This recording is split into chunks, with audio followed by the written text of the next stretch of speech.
नमस्कार, आप देख रहे हैं विश्व की खबर। मैं आपके साथ पूनम। आइए शुरुआत करते हैं एक नई खबर के साथ। हरियाणा के मुख्यमंत्री श्री मनोहर लाल ने प्रदेश के व्यापारी व कारोबार वर्ग की जीएसटी लागू होने से पहले करों लंबित अदायगी के मामलों में समाधान की मांग को पूरा करते हुए आबकारी एवं कराधान विभाग के माध्यम से एक मुश्त व्यवस्था 2023 ओटीएस योजना का आज गुरुग्राम के शुभारंभ कर दिया। इस योजना के तहत 1 जनवरी 2024 से 30 मार्च 2024 की अवधि में 7 अलग-अलग कर अधिनियमों से संबंधित मामलों में लंबित करों की अदायगी में ब्याज का जुर्माना में छूट के साथ 4 श्रेणी निर्धारित करते हुए करों की अदायगी की जा सकेगी। इसके साथ ही मुख्यमंत्री ने जीएसटी परीक्षण संस्था भी खोलने की इसलिए वापस पुराना सेल टैक्स का और वैट का जो सिस्टम था उसको लागू करें, जीएसटी हटा दें। कोई हटाने देगा? नहीं हटाने देगा। तो जीएसटी का लाभ आज हमको मालूम हुआ है। पहले क्योंकि मैं इसलिए जानता हूं कि मेरा व्यापार का थोड़ा सा अनुभव है। 1972 से लेकर के 1980 तक मैंने कुछ व्यापार भी किया, उद्योग भी किया। पुराना समय दिल्ली में ही करता था। 2-2 भैया रखते थे।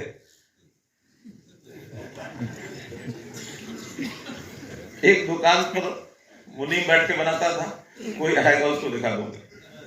और एक घर में, हमारे घर में पिताजी, बाबाजी, दादाजी वो रात को बैठ के बनाते थे और छोटी छोटी पर्चियां जेब में डाल के ले जाते थे। इन पर्चियों के आधार पर अच्छा बड़ा ईमानदारी से चलता था। पर्ची को भी कोई रोकता नहीं था, कोई पैसा मना नहीं करता था। जिसने लिया वो पर्ची दिखा करके ही पैसा देता था। वो पर्ची किसी नौकर को भी देके भेजा हो, जाओ ये पर्ची ले जा, पैसे लेके आ जा। वो 10-20, 4,000 रुपये, 1 लाख रुपए उस पर्ची के आधार पर दे देता था। कोई डिस्प्यूट नहीं था, ईमानदारी थी, लेकिन वो परस्पर समझौता था। तो इस नाते से उस जमाने को भी देखा है। पैरेलल इकोनॉमी खूब चलती थी। जितनी फॉर्मल इकोनॉमी नहीं थी उतनी पैरेलल इकोनॉमी उससे ज्यादा थी।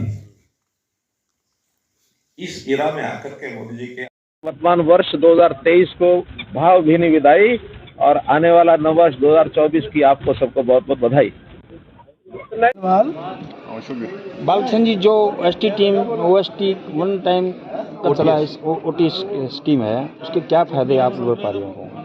देखिए, मैं आपको स्पष्ट कर देना चाहता हूँ, मुख्यमंत्री जी ने जो स्थायी समाधान का एक अभियान चलाया है, उसी के तहत ये ओटीएस स्कीम भी, जिसमें स्वामित्व योजना में मालिक बना दिया गया, व्यापारी को हर तरह के भार से मुक्त करके स्वच्छंद जीवन वो व्यतीत करे, उसके लिए सब बातें लागू की।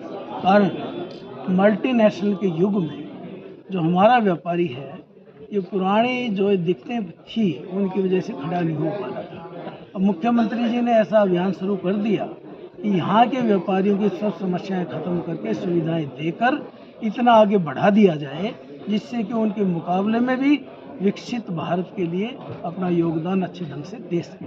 हमारे व्यापारी भाइयों में कोई प्रतिभा की कमी नहीं, मेहनत की कमी नहीं, ईमानदारी की कमी नहीं। जैसा आपने देखा, मुख्यमंत्री महोदय ने अपने श्रीमुख से कहा है, लेकिन उसको सुविधाएं और कुछ जटिलताएं खत्म होने की बात थी।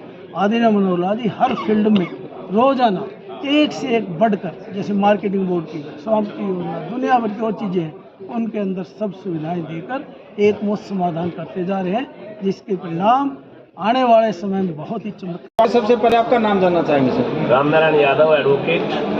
सर, जो आज वन टाइम सेटलमेंट का जो प्रोग्राम है, इससे क्या फायदा व्यापारियों को और क्या फायदा सरकार को? I am president of the Haryana tax bar association और लास्ट 7 साल से लगातार हूँ, अप टू 2026 10 साल के लिए, आगे भी इन लोगों ने 3 साल के बनाया। ये जो हरियाणा के अंदर में आज जो घोषणा हुई है one time settlement scheme of the VAT, VAT के साथ में और भी 6 एक्ट हैं, एलईडीटी और सीएसटी, ऐसे मिला करके Punjab tax, Haryana GST, Haryana sale tax ऐसे 7 टैक्स का जो है समाधान इस वन टाइम सेटलमेंट स्कीम के तहत हो रहा है। पिछले साल गत दिसंबर 2022 7 दिसंबर को सीएम साहब को हरियाणा टैक्स बार एसोसिएशन ने ही इनवाइट किया था और हम इस विषय पे सर्वप्रथम अग्रणी हैं जिन्होंने प्रदेश की जो 30,000 करोड़ रुपए की जो लंबित डिमांड टैक्स की थी उसको ख़त्म करवाने के लिए सुझाव दिया। सरकार का रेवेन्यू बढ़ेगा और ये जैसा हमने इनको सजेशंस दिया, सुझाव दिए, उन सुझावों के तहत ही सरकार ने अपनी नीतियों के आधार पर इस स्कीम को लागू करने के लिए आज घोषणा की है और ये कल से 1 जनवरी से लागू हो जाएगी। इसके अंदर में जो नीतिगत जो इन्होंने फैसले लिए हैं कर माफ के लिए और कर माफ कुछ स्लैब बनाए हुए हैं उनके ऊपर में वो इस स्कीम के तहत में जो है 30%, 50%, 40%, 60% ऐसे कर की माफी अलग अलग स्लैब में है। बाकी हर टैक्स के ऊपर में जितने भी इंटरेस्ट, ब्याज और पेनल्टीज थी वो सारी माफ कर दी गई है और व्यापारियों को